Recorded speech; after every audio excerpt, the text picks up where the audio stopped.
right, so you look good in your 20s, but in your 40s? The three celebs that we'll be talking about in today's video are proof that no matter what society done lied and try to tell us, we just keep getting better with age. I mean, I'm no celeb. However, at 42, I feel like I aged backwards. But what are the secrets? What are they doing to look so much better post 40 than they did in their 20s? Lauryn Hill recently did a video on this and it inspired me to do my own version with some more melanated celebs. I sifted through image after image after image of our favorite celebrities. And yeah, they looked gorgeous in their 20s, but honey, they are knockouts post 40. Yeah, but celebs are notorious for getting work done. They get a lot of plastic surgery. Yeah, this is true. But if the celebrities in this video got any work done, that is good work, and great work is work that is virtually unclockable. Plus, I'm gonna give you some non-beauty tweaks that will keep you badding. What language is this? You know, just made up that word. After 40, let's go. Okay, so first up we have Gabrielle Union. Now, Gabrielle Union was that girl in her 20s. First of all, Gabrielle was 28 years old playing a high school cheerleader in 2000's Bring It On movie. She's got those adorable dimples, she still has a baby face, and these are just some of the attributes that allowed her to play a role that was over a decade younger than her actual age. Now, Gabby in her 40s though, stone cold fox, and now that she's in her 50s, she's even colder. Now, in an article with The Bright Side, Gabby said that she would never consider plastic surgery because she's super scared of needles. Now, to me, as a lay person, right, and you know, sometimes, you know, I need little glasses because stuff to be right up here be a little blurry, you know, that tends to happen with age, you know. And to me, Gabby just seems to show the common loss of facial fat that, you know, we experience as we get older. Which, if you start out with a baby face like she did, as you get older, you just look more snatched and more snatched. And from the articles I came across where she kind of talks about her like routine and, you know, what she does for beauty and whatnot, she seems to be very much into diet and fitness, which, you know, kind of also can play some role. I feel like we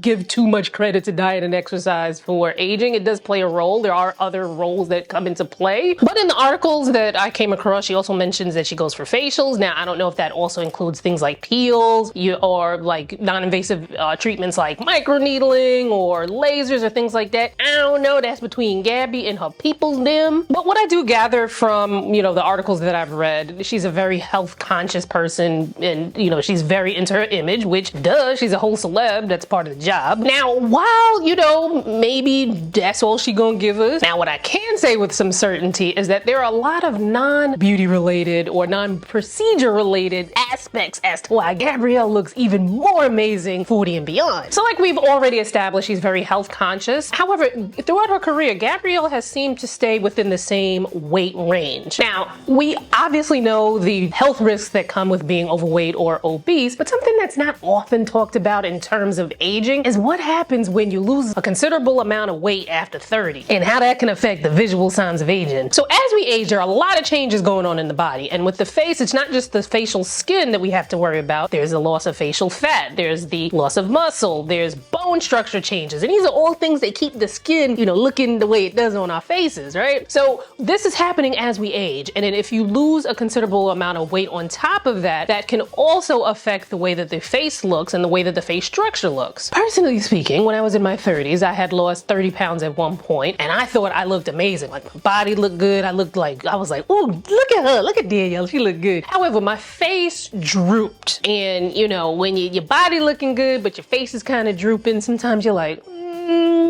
what's the tweak for that? So for me, the answer was filler, which, you know, we talked about in this playlist. You can catch that over there, you know, after you finish watching this video. And somebody like Gabrielle Union would benefit from having a baby face to begin with. Another non-beauty procedure, yet beauty adjacent thing that I believe that keeps Gabrielle Union looking even more amazing at 40 and beyond is her hair. In her 40s, Gabrielle Union experimented with a lot of amazing hairstyles that just kept her looking fresh and current and modern and just eating us all up. And yet another non-beauty procedure, the fashion. As you get older, there's this sense of confidence, of self-awareness. Now, you start to feel it after 30, but after 40, can't nobody tell you shit. And a lot of that confidence can seep into your fashion choices. So you're feeling good, you're looking good. And I feel like that is the definite case here with Gabrielle Union, because she just exudes confidence. She's not chasing what the girls in their 20s are doing. Like, no, she's creating her own beautiful lane. If it's one thing that I feel, and I talk about this on my fashion channel, cheap plug, but you know, go on over there and check it out. But if there is one thing that I feel like ages people quicker, it is the holding on of what the youth is doing or what you did in your youth. Like, forget about that. We are starting new chapters of our lives here, okay? New, better, bigger and better things. We set our own trends, my fellow olds. What else is there about Gabrielle Union that makes us stand out? If I missed anything, let's talk about it in the comments. And next up, we have Regina King. I love me some Regina King. Regina King is one of the best actresses of our lifetime, and she first came into a lot of our lives as Brenda from 227. That child actors, I ain't gotta be the one to tell you, a lot of them go through some extreme challenges growing up in the public eye. It's like sometimes the public refuses to let them grow up. They always want to see them as this character they played in their youth. A lot of them grow up to be teenagers and adults, and you know, they can't really find that success that they did in their juvenile heyday. And some of them just go into a very downward spiral. Now, I don't think none of that applies to my girl Regina King, because she just seemed to keep getting better. She honed in on her craft and she just kept getting better and better and better. Not only professionally, but also physically. Now, Regina was super cute in her 20s, playing roles like Craig's little sister in Friday or Janet Jackson's BBF in Poetic Justice. But throughout her 40s and now at 52, certified baddie. Now, very similar to Gabrielle Union, you can look at Regina King's face and you can tell that she has taken amazing care of her skin over the years. So I actually looked up, I was like, what does Regina King do? What has she told us that she does? So I found this prevention article and she talked about how she keeps things super simple. She cleanses, she moisturizes, and she wears a sunscreen. Huge emphasis on moisturizing, because she's like, look, I'm going to be moisturized from head to toe, baby. Which, yes, moisturizing is extremely important because moisturizing helps the skin to continue to do its job, which enables skin to become more radiant, more healthy looking, all of the things that we want. And you know, dry skin lacks radiance and it can be more prone to fine lines and wrinkles, so you want to make sure that you're moisturizing properly. And of course, there's the I drink a lot of water, I exercise, I eat healthy, you know, the typical things that celebs say. But she also mentions that she goes to visit her derm every month to have her moles checked out, and she gets facials. Now, I do wish that it was more in depth so we could figure out like what type of facial she's getting, what type of procedures, you know, yada yada, things like that. But you know, she ain't tell us, so we don't know. Plus, to be fair, although it would be nice to know, to be fair, when you go to an esthetician or a dermatologist for treatment, they're really there to analyze your skin and see what's gonna work best for you. So who cares what treatment a celeb got? Because it might not be the right treatment for you, but we still kind of want to know, you know? Aside from that, Regina has amazing cheekbones, which I believe helped her to look even more fabulous after 40. She also had a bit of a baby face as well in her 20s, and then as she aged and naturally lost some of that facial fat, she just looked snatched and snatched and snatched. Now, again, as a natural part of aging, we do lose some facial fat. Now, if you happen to be a celebrity like Regina King or Gabrielle Union, where you have like a bit of a baby face in your early part of your life, sometimes that facial fat loss, it's not gonna be that tragic. Those people are lucky. Some of us, you know, you lose a considerable amount of weight, or if you didn't really have that facial fat in your face to begin with, sometimes after 30, your face can start to look a little gaunt as you're naturally losing that facial fat. Sometimes people correct this with things like RF microneedling, fillers, etc., or it might be a combination of different things that they do. Now, a non-beauty related thing that I have noticed about celebs like Regina King and Gabrielle Union, they stay wearing their best color palettes. Now, of course, they have celebrity stylists, which, you know, fun fact, I went to fashion school with half of the duo that styles Regina King, makes her look so good. So, you know, a little fun fact. But there are so many things that you can do on your own if you don't have a celebrity stylist budget. Wearing your best colors helps you glow and helps you feel more confident and makes you radiate in your clothing. Now, on the opposite end, wearing colors that aren't great for you, they can make you look dull, sickly, just looking wrong. And that could prematurely age you. So, you know, head on over to my fashion channel, Style with Danielle. There's some amazing videos on how to find your best colors, as well as some amazing videos that'll help you to find what fashion looks look amazing on you. So, you know, go on over there and check it out. Next up, the fabulous Angela Bassett, and in her 60s, 60s, Miss Bassett is the baddest of them all.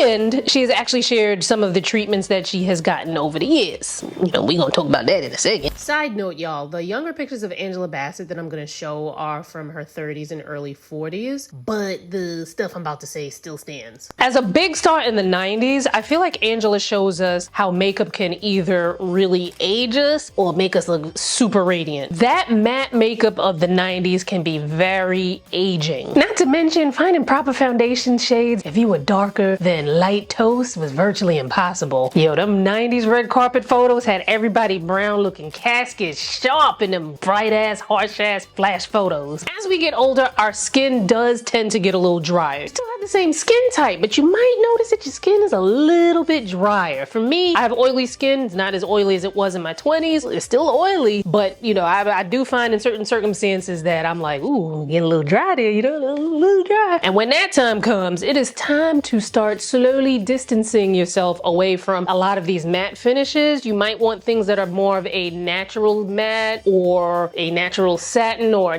like just natural, where it's not matte and it's not extremely dewy. Because sometimes things that are too dewy can read as greasy, and that grease doesn't always translate well either. Having a makeup look with a mix of textures balances you out. So you, instead of just like matte everything, you know, add a little touch of radiance in there, a little gloss, a little glisten, you know, but don't overdo it either way. In addition to that, softer, fuller brows are more appreciated as you get older because, you know, the thinner brows can prematurely age you. So as you can see, when you contrast some of that stark, harsh, matte makeup from the 90s with some of the softer, more radiant mixes of textures, you know, that we use now, that, ooh, it just makes everything look so much better. Now, while it's very obvious that Angela Bassett is into her fitness because hello arms, I'm glad that she shared some of what else that she does, because, you know, you're just not gonna lift your way into a filled tear trough area. You know, it's just not possible. So I'm glad that she shared some of what she does. In a 2019 article with New Beauty, she gives us a little glimpse into what she's done. She says she's done Botox just maybe once or twice. And she also does Ultherapy, a treatment that helps to tighten the skin. We talked about this with Dr. Corey in this video, so make sure you check that out. Now, come a little closer. Come. Knowing how we lose facial fat as we get older, right? We talked about this a lot already in this video. As we age, we lose some of that facial fat. We don't automatically grow facial fat. So if you see someone whose face was a little bit more gaunt, you know, decades prior, and then, you know, decades later, all of a sudden the face is looking extra plump, it might be a sign. Something is filling in that area. Now that could be hyaluronic acid filler, it could be fat, but typically your face doesn't go from more gaunt to more filled as you get older. Now I ain't trying to imply nothing because I don't want no smoke with nobody, and I'ma just say this. In this picture right here, you see how her eyes like, okay? When I first got under eye filler, which I documented a lot here on this channel, so, you know, check out that playlist if you're interested. When I first got filler, I noticed that sometimes when I smile, I don't know if you can, yeah, it still happens now. You see like how, like, I kind of lose my, I don't lose my eyes because, you know, obviously they still there, but you know, like the eyes get a little, you're not seeing as much of them when I smile. I noticed that a little bit here. Now, the thing is, I'm being a little, you know, I don't even know why I'm being like this, because it's like, people get work done. It's not a big deal. So, but I understand why celebs don't want to say nothing, because y'all kind of judgy out there. Y'all real judgy out there. But I just wish that they could tell us what they got done so we can get it too. But work or no work, Angela Bassett has it going on, regardless of what she got done or didn't get done or did or doesn't do. She looked good either way. A lot of times people look at getting work done as like cheating, and like, nah, you gotta get out of that mindset. It's not cheating. It's like, realistically, there are certain things that you just cannot do through diet, exercise, thoughts and prayers, you know,